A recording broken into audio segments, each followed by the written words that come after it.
Guyonan. Wah.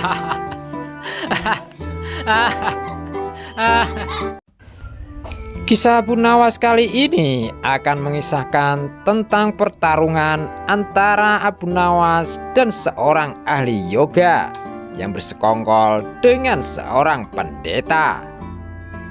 Kisahnya, Alkisah, karena seorang ahli yoga yang sangat membenci Abu Nawas, maka dengan segala cara dia memperdaya Abu Nawas ini hingga akhirnya mempunyai ide untuk mengajak seorang pendeta untuk bersekongkol. Setelah mencapai kata sepakat antara pendeta dan ahli yoga, mereka lalu berangkat menemui Abu Nawas di kediamannya. Ketika mereka datang, Abu Nawas sedang melakukan sholat duha, yakni sholat sunat di pagi hari untuk umat Islam. Setelah dipersilahkan masuk oleh istrinya, mereka pun masuk dan menunggu sambil berbincang-bincang dengan santainya. Seusai sholat, Abu Nawas menemui mereka dan bercakap-cakap sejenak. Kami sebenarnya ingin mengajak engkau melakukan pengembaraan yang suci. Kalau engkau tidak keberatan, bergabunglah bersama kami, kata ahli yoga. Dengan senang hati, lalu kapan rencananya? Tanya Abu Nawas dengan polos. Besok pagi, kata pendeta.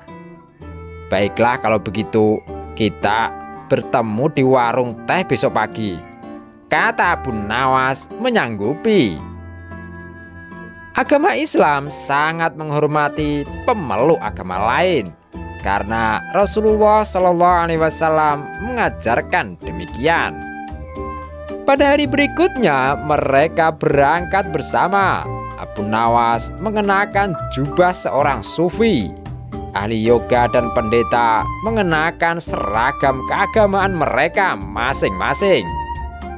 Di tengah jalan mereka mulai diserang rasa lapar, karena mereka memang sengaja tidak membawa bekal. Hai Abu Nawas, bagaimanakah kalau engkau saja yang mengumpulkan derma untuk membeli makanan untuk kita bertiga? Karena kami akan mengadakan kebaktian, kata pendeta. Tanpa banyak bicara lagi, Abu Nawas berangkat mencari dan mengumpulkan derma dari satu dusun ke dusun lainnya. Setelah derma terkumpul, Abu Nawas membeli makanan secukupnya untuk mereka bertiga. Setelah itu Abu Nawas kembali lagi ke pendeta dan ahli yoga dengan membawa makanan. Karena sudah tak sanggup menahan rasa lapar, Abu Nawas berkata, "Mari segera kita bagi makanan ini sekarang juga." "Jangan sekarang, kami sedang berpuasa," kata ahli yoga.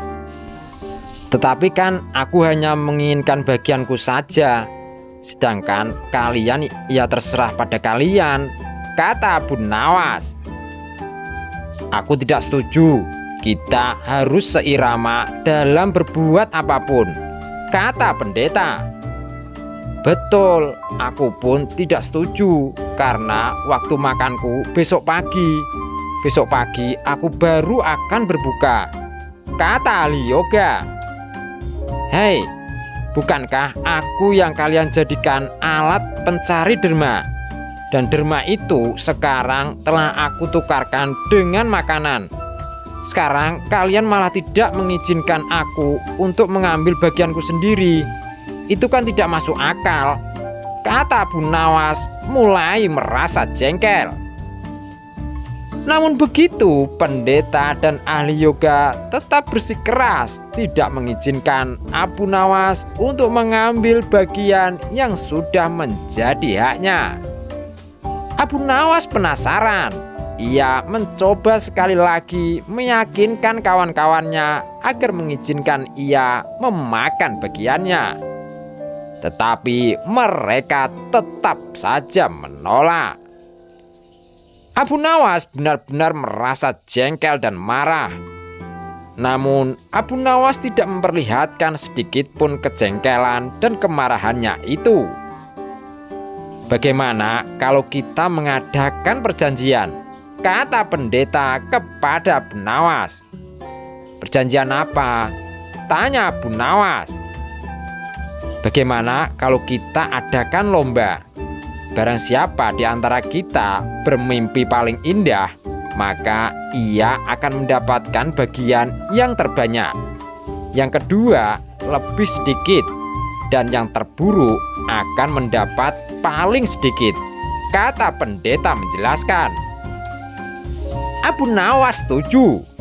Ia tidak memberi komentar apa-apa. Malam semakin larut, embun mulai turun ke bumi. Pendeta dan ahli yoga mengantuk dan tidur. Abu Nawas tidak bisa tidur karena perutnya lapar. Dia hanya berpura-pura saja tidur untuk mengelabui kawannya. Setelah merasa yakin kawan-kawannya sudah tidur terlelap, Abu Nawas menghampiri makanan itu. Tanpa pikir dua kali, Abu Nawas memakan habis makanan itu hingga tidak tersisa sedikit pun. Setelah kenyang, barulah Abu Nawas bisa tertidur lelap. Keesokan harinya mereka bangun hampir bersamaan. Ahli yoga dengan wajah yang berseri-seri bercerita, "Tadi malam aku bermimpi memasuki sebuah taman yang mirip sekali dengan nirwana. Aku merasakan kenikmatan yang belum pernah kurasakan sebelumnya dalam hidup ini." Pendeta mengatakan bahwa mimpi ahli yoga benar-benar menakjubkan, benar-benar luar biasa. Kini giliran pendeta yang berbicara. "Aku seolah-olah menembus ruang dan waktu. Ternyata memang benar, aku tidak sengaja berhasil menyusup ke masa silam di mana pendiri agamaku hidup. Aku bertemu dengan beliau, dan yang lebih membahagiakan lagi, aku diberkatinya." Ahli yoga juga memuji-muji kehebatan mimpi pendeta. Abu Nawas hanya diam. Ia bahkan tidak tertarik sedikit pun. Karena Abu Nawas belum buka mulut juga, pendeta dan ahli yoga mulai menanyakan mimpi Abu Nawas. Akhirnya Abu Nawas mulai bercerita setelah didesak oleh kawan-kawannya. "Kalian tentu tahu Nabi Daud alaihissalam, bukan? Beliau adalah seorang nabi yang ahli berpuasa. Tadi malam aku bermimpi berbincang-bincang dengan beliau. Dan beliau menanyakan apakah aku berpuasa atau tidak. Ya, aku katakan aku berpuasa karena aku memang tidak makan sejak dini hari.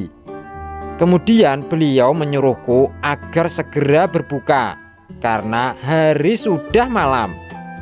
Tentu saja aku tidak berani mengabaikan perintah beliau. Aku segera bangun dari tidur dan langsung menghabiskan makanan itu," kata Abu Nawas tanpa punya perasaan salah sedikit pun. Sambil menahan rasa lapar yang sangat, pendeta dan ahli yoga saling berpandangan satu sama lain. Kejengkelan Abu Nawas terobati sudah.